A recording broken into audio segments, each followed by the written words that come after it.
نے پھر موقع دیا، زندگی میں برکت ڈالی، زبان کام کر رہی ہے کہ ہم بول رہے ہیں، کان کام کر رہے ہیں کہ ہم سن رہے ہیں۔ اللہ کریم نے ہمیں یہ موقع دیا ہے، اللہ کریم ہمیں خیر کے بول عافیتوں برکتوں والے عطا فرما دے۔ میں سوچ رہی تھی ہم نے کچھ صورتوں کے فضائل مختلف موقعوں پہ بتائے اور مخلوق کو بڑا نفع ہوا، اور یہ صدیوں سے، یعنی 1500 سال سے تقریباً جب سے اسلام اس دنیا میں آیا ہے، قرآن اور اسلام، نبی کریم صلی اللہ علیہ وسلم، اللہ کا پیغام اور جبرائیل امین جو یہ میسج لے کے آئے اور جس ہستی پہ اترا، یہ سب سچوں کی لائن ہے، یہ سچوں کے سچے ہیں، اور قرآن کی حفاظت میرے رب سونے نے کی ہے، لہٰذا اس کے حرف حرف زیر زبر پیش میں جو نور، جو برکتیں، جو خیریں ہیں، وہ نبوت کے وقت سے لے کر قیامت تک جاری و ساری رہیں گی۔ یہ فیضان ختم نہیں ہوگا، صرف یہ ہے کہ ہم قرآن میں تدبر کریں اور ہمیں پتہ چلے کہ اس میں نور کتنا ہے، اور پھر ہم اس کو ہاتھوں ہاتھ لیں۔ پھر یہ شوق جب پیدا ہو جائے گا، جب قرآن سے عشق لگ جائے گا، پھر سوتے جاگتے اٹھتے بیٹھتے یہ نورانی آیات زبان سے بھی جاری ہوں گی، قلب سے بھی جاری ہوں گی، روئیں روئیں سے انشاءاللہ یہ نور پھوٹے گا۔ تو اسی نیت کو ذہن میں رکھتے ہوئے میرے دل میں آیا کہ ہم سورۃ جمعہ کی آیت نمبر 10 کی ہمیشہ بات کرتے ہیں، کبھی ہم نے پوری سورۃ جمعہ کی بات نہیں کی۔ یہ چھوٹی سی پیاری سی سورت، جلدی یاد ہو جانے والی سورت، جو کوئی اس کو یاد کرنے کی نیت کرتا ہے وہ ایک دن میں ماشاءاللہ سے اس کو یاد کر لیتا ہے، اور پھر اس کو فر نمازوں میں پڑھتا ہے، چلتے پھرتے پڑھتا ہے، اور اس کا نور اور فیضان لیتا ہے۔ یہ قرآن پاک کے 28ویں پارے میں ہے سورۃ جمعہ۔ بعض اوقات بندہ سوچتا ہے کہ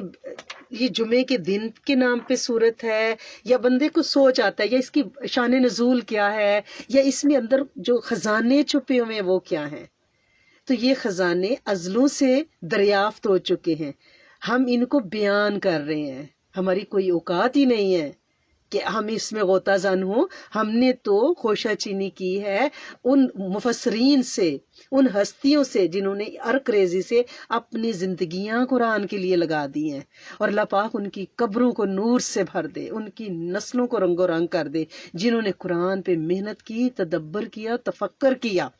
اور پھر ہم جیسے لوگوں کے لیے اس کے نور کو افشا کیا تاکہ ہم اس کو شوق سے سنیں اور پھر اس پہ عمل کریں۔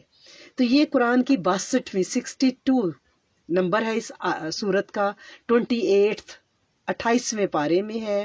اور اس کی جو آیات ہیں وہ بہت ہی مزیدار ہے۔ آپ کو یاد ہوگا کہ ہم جب بھی رمضان شروع ہوتا ہے تو ہم چاند رات میں ہم کہتے ہیں کہ بھائی آپ اس آیت کا 113 بار ورد کر لیں۔ وہ کون سی آیت ہے آپ کو یاد ہے؟ آیت نمبر 4، کہ وہ کون سی؟ ذالک فضل اللہ، یہ اللہ کا فضل ہے،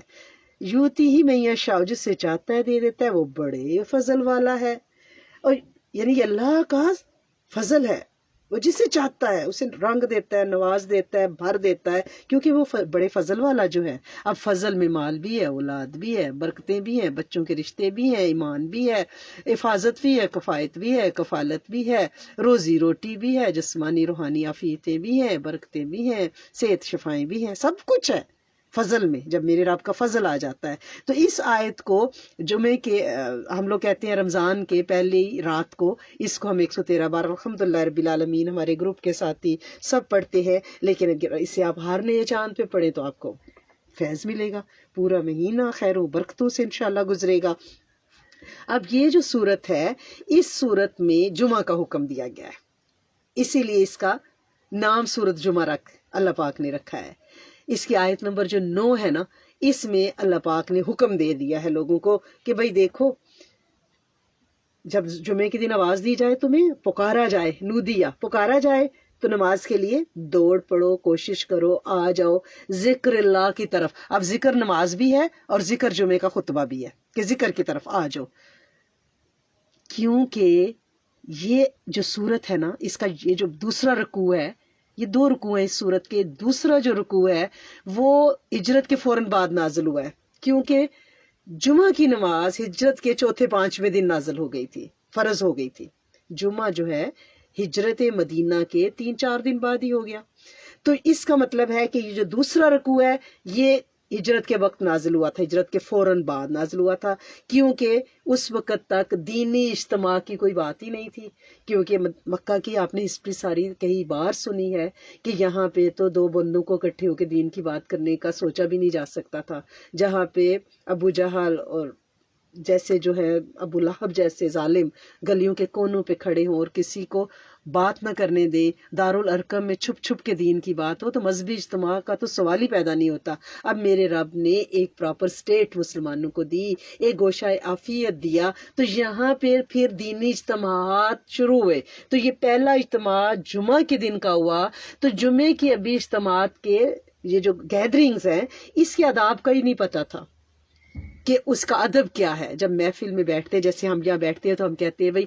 باوضو بیٹھا کریں، قبلہ رخ ہو کے بیٹھا کریں، آپ لوگ اعتکاف، نفلی اعتکاف کی نیت کر کے بیٹھا کریں، اور ہجرت کی کہ آپ گناہوں سے نیکی کی طرف ہجرت کر رہے ہیں، اور یہ نیت کر کے بیٹھا کریں کہ اللہ کریم اس وقت جتنے فرشتوں کی جماعتیں جو تلاش میں ہوتی ہیں ذکر کے گروہوں کی، وہ اس کی تلاش میں یہاں تک پہنچی ہیں اور ہماری دعاؤں پہ آمین کر رہی ہیں، اور ہم اپنے لیے اور امت کے لیے دعائیں دل میں رکھ کے بیٹھتے ہیں۔ تو یہ جو گیدرنگز ہے نا، دین کی مجالس ہیں، ان کے اصول و ضوابط اور اس کے ادب ہیں، ٹھیک ہے نا؟ جیسے آفس کا ہوتا ہے، آفس ڈیکورم ہے، بالکل اسی طرح وہ تو ایک دنیا کے آفیسز ہے نا، تو میرے رب کا جہاں نام لیا جائے وہ ڈیکورم کیا ہوگا؟ تو یہ جو دینی اجتماعات ہیں، اس صورت میں اللہ پاک نے وہ یعنی ڈسپلن سکھائے ہیں۔ اب جب حکم آ گیا کہ بھی نماز پڑھنی ہے، کیوں جمعہ کا حکم؟ اسی میں پہلا رکوع جو ہے وہ بہت بعد میں نازل ہوا ہے، فتح خیبر کے موقع پہ۔ دوسرا رکوع شروع ہجرت میں نازل ہوا ہے، 7 سال بعد پہلا رکوع نازل ہوا، اور پھر دونوں کو ایک جگہ جوڑ دیا گیا ہے۔ مفسرین یہ فرماتے ہیں کہ کیونکہ یہود کے ساتھ فتح خیبر ہوا تھا، مدینہ میں یہود کے ساتھ ٹھنی ہوئی تھی، ایک قبیلہ تو بالکل ناموس ہوا، 2 کو وہاں سے دیس نکالا ملا، پھر انہوں نے اپنی ریشہ دوانیاں مکہ والوں کے ساتھ مل کے خیبر میں شروع کر دی، پھر خیبر میں وہ زمین بوس ہوئے، تو اس وقت ان کو کیونکہ سبت کا دن ملا تھا یہود کو، اس کے مقابلے میں جمعہ ملا ہے، تو لہٰذا یہ دونوں رکوع کو اللہ کے حکم سے میرے نبی صلی اللہ علیہ وسلم نے سورۃ جمعہ کے انڈر کمبائن کر دیا ہے کہ سبت کے مقابلے میں جمعہ ملا تھا۔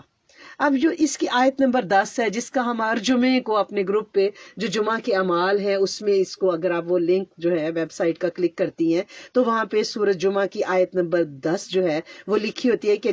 جب آپ نماز کمپلیٹ کر لیں، فَإِذَا قُضِيَتِ الصَّلَاةُ، جب آپ نماز کو مکمل کر لیں تو پھر کیا کریں؟ زمین میں پھیل جائیں، فَانْتَشِرُوا، پھیل جائیں زمین میں، منتشر ہو جائیں، اور اللہ کا فضل تلاش کریں اور اللہ کو کثرت سے یاد بھی کریں تاکہ آپ فلاح پالیں۔ اب اس آیت میں جو نور ہے نا وہ کیا ہے کہ مفسرین لکھتے ہیں کہ جب آپ جمعہ کی نماز پڑھ لیں اور پھر حکم ہو گیا، پہلے تو یہ ہے کہ اذان دی جائے تو بھاگو، یہ بھی حکم ہے، پھر یہ ہے کہ نماز پڑھ لو تو بکھر جاؤ، کام کرو، یہ نہیں کہ اب جمعے کا دن ہے اب ہم نے نماز پڑھ لیا بس بیٹھے ٹی وی دیکھیں تبصرے سنیں، نہیں نہیں نہیں نہیں، پھیلو اور اللہ کا فضل تلاش کرو۔ یہ جو فضل والی آیت ہے نا، فضل میں نے آپ کو بتایا کہ سب کچھ ہے، فل پیکج ہے، زمین کے اوپر زمین کے نیچے، ریٹرن ٹکٹ ہے اس میں۔ اور مفسرین لکھتے ہیں کہ ایک تابعی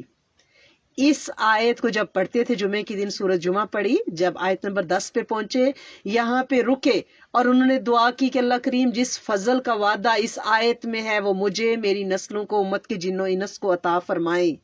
ان کی اتنی زکوٰۃ نکلتی تھی، یعنی رب نے ان کو اتنا مال اور فضل عطا فرمایا کہ ان کی زکوٰۃ خلیفہ وقت سے زیادہ نکلتی تھی، جو وقت کا خلیفہ تھا اس سے زیادہ ان کی زکوٰۃ نکلتی تھی۔ اس کا مطلب ہے رب نے ان کو مال سے کتنا نوازا تھا۔ لہٰذا جو کوئی یہ چاہتا ہے کہ اس کی پریشانیاں ختم ہو، وہ فضل میں شفا بھی ہے، بیمار ہے تو اس جمعے کے دن اس سورت کو پڑھیں، آیت نمبر 10 پہ رک جائیں کہ اللہ کریم جس فضل کا وعدہ ہے، اب ہم نے نماز پڑھی، سورت جمعہ پڑھی، اب اس آیت میں جس فضل کا وعدہ ہے وہ عطا فرمائیں۔ اب یقین کریں اتنے سالوں میں جب سے یہ ہمارے شیخ نے اس آیت کو کھولا ہے، اس سورت کو کھولا ہے اور اس کے راز رموز ہمیں بتائے ہیں. میں نے جس کسی کو مالی مسئلہ تھا، کاروبار کا مسئلہ تھا، صحت شفا کا مسئلہ تھا، اس کا بتایا کہ آپ ہر نماز کے بعد، یہ چھوٹی سی صورت ہے، اس کو پڑھیں اور آیت نمبر 10 پہ رک کے بھی آپ دعا مانگیں کہ اللہ کریم جس فضل کا وعدہ، میں نے نماز پڑھ رہی، یا میں زمین میں بکھر رہی ہوں، گھر کے کام کر رہی ہوں، صفائیاں کر رہی ہوں، بچوں کو اسکول سے لینے جا رہی ہوں، گروسری کرنے جا رہی، یہ سب زمین پہ بکھرنا ہے نا، خیر تلاش کرنا ہے. اللہ کریم ان میں برکت، ایسی برکتیں ڈلی، ایسی برکتیں ڈلی. کئی لوگوں نے کہا ان کی پراپرٹیز کے مسائل تھے، جیسے نجائز قابضین، ان سے نکالنے کے لیے، کرایہ دار نہیں نکل رہے، ان کے لیے روزگار لے آف ہو گیا، اس کے لیے کوئی کام پھنسا ہوا ہے، کوئی قانونی کام. اس فضل کا جب رب سے یعنی عرض کیا کہ اللہ کریم یہ جو فضل اس آیت میں ہے وہ ہمیں عطا فرما دے، ہم تیرا ذکر کثیر کر رہے ہیں، تجھ سے فلاح چاہتے ہیں، تجھ سے فضل چاہتے ہیں، تو ہمیں فضل عطا فرما. اور یہ جو اس کی آخری آیت ہے نا، واللہ خیر الرازقین، پورا کا پورا اس میں رزق ہے. شام کا ایک نا تجارتی قافلہ مدینہ آیا، قحط سالی تھی، اور انہوں نے آ کے ڈھول شول بجائے، باجے تاشے جیسے ہوتے ہیں، سب کو متوجہ کہ آئے آئے، مال آ گیا، نیا قافلہ آیا، لوگ دوڑے. تو نماز میں جمعے کا دن تھا، نبی کریم صلی اللہ علیہ وسلم خطبے کے لیے کھڑے تھے، سوائے 12 صحابہ کے روایات میں ہے، باقی سارے دوڑے کہ بھئی قافلہ آیا ہے، کیا مال آیا ہے، ہوتا ہے نا.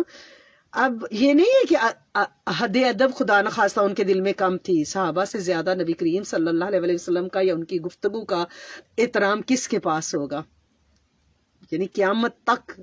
متقی سے متقی لوگ اس زمین پہ آتے رہیں، لیکن وہ محبت، وہ عشق جو صحابہ کرام میں تھا وہ کبھی نہیں آ سکتا، یا وہ جذبے اور وہ مقام جو انہیں حاصل ہے کسی کو نہیں ہو سکتا. لیکن وہ کیوں چھوڑ کے چلے گئے؟ اس کے لیے بھی علماء نے دو جو ہے دلیلیں دی ہیں. وہ فرماتے ہیں کہ کیونکہ جمعہ کے نماز جیسے عید کی نماز پڑھتے ہیں تو اس کے بعد خطبہ ہوتا ہے، تو ابھی صحابہ اکرام کو مسجد میں اتنا اندازہ نہیں تھا، غالباً ان کا خیال تھا کہ اب خطبہ ہو رہا ہے، اس کا مطلب ہے نماز ختم ہو گئی ہے. یعنی اس وقت تک ابتدا میں عید کے نماز کے خطبے کی طرح جمعے کا خطبہ بھی بعد از نماز ہوتا تھا، تو انہیں اس مسکنسیپشن میں وہ اٹھ کے بھاگے تجارت کے مال کی طرف. بہرحال اس پہ پھر ڈانٹ آ گئی اللہ پاک کی طرف سے، اور وہ ڈانٹ کیا آئی؟ وہ اسی صورت میں ہے کہ اے نبی صلی اللہ علیہ وسلم، بعض لوگ جب کوئی تجارت یا کھیل تماشا دیکھتے ہیں تو اس کی طرف دوڑ پڑتے ہیں اور آپ کو خطبہ پڑھتے کھڑا چھوڑ دیتے ہیں. آپ ان سے کہیں کہ جو اللہ کے پاس ہے وہ کھیل تماشے اور تجارت سے بہتر ہے، اللہ بہترین رزق دینے والا ہے. آپ اس آیت کا، آخری آیت کا اگر ورد کریں گی، دنیا کے باجوں تاشوں، کھیل تماشوں، سوشل میڈیا کی ایکٹیویٹی سے آپ کا دل اچاٹ ہوگا انشاءاللہ، اور آپ کو ربی تعلق ملے گا، توکل علی اللہ ملے گا، ہر مشکل میں نظر رب کی طرف اٹھے گی، اور یہ دنیا کی لغویات سے دل جو ہے وہ اٹھ جائے گا. اب وہ کہتے ہیں نا کہ اب ہم نمازوں میں تو جاتے ہیں، جمعے کے دن مساجد میں جاتے ہیں، لیکن وہ ہے نا کہ رہ گئی رسم اذاں، روئے بلالی نہ رہی، فلسفہ رہ گیا، تلقین غزالی نہ رہی. یعنی لیکن کھنڈرات پھر بھی بتا رہے ہیں کہ عمارت عظیم تھی. جمعے کے اجتماعات بتاتے ہیں کہ یہ ازلوں سے، صدیوں سے یہ اجتماع چلتے آ رہے ہیں، لیکن اس میں حد ادب کو ملوز رکھا جائے. نماز خود ایک ذکر ہے، اور جمعے کے دن اپنے میاں، اپنے بہن بھائیوں، اپنے جو بھی مرد یا خواتین نماز کے لیے مساجد میں جاتی ہیں، ان کو یہ بتایا جائے کہ جو سب سے پہلے جاتا ہے اس کے لیے حدیث مبارکہ میں اونٹ کی قربانی کا اجر ہے، پھر دوسرے نمبر پہ جو جاتا ہے گائے کی قربانی، پھر بھیڑ کی، اسی طرح کم ہوتے ہوتے مرغی اور انڈے تک کا اجر ملتا ہے. تو یہ نہیں ہے کہ آخری وقت میں خطبہ اتنے بجے شروع ہونا ہے، بچے ٹائم دیکھ رہے ہیں، اینڈ ٹائم پہ بھاگ رہے ہیں. نہیں، پورے وقار کے ساتھ مسجد میں جانا ہے اور کوشش کرنی ہے پہلے جا کے بیٹھنا ہے. خطبے کے دوران بالکل مؤدب رہنا ہے. خطبہ ویسے ہی ہے جیسے کہ جمعے کی نماز ہو رہی ہے. میں نے خواتین کو دیکھا ایک دوسرے کو آوازیں دے رہی ہیں، چپ کرانی ہے، نہیں، چپ بھی نہیں کرانا، بس بیٹھے رہنا ہے. اور ترک جو جمعہ ہے اس کی وعید بھی بتانی ہے کہ اگر کوئی جمعہ پہ نہیں جائے گا، یہ پینڈیمک میں مردوں میں یہ عادتیں ہمارے گھروں میں بہت خراب ہو گئی ہیں کہ انہیں عادت پڑ گئی ہے، وہ ذرا زکام ہو تو ان کو یہ ہوتا ہے نہیں مسجد نہیں جا رہے، نہیں نہیں نہیں، ویسے معلوم میں چلے جاتے ہیں،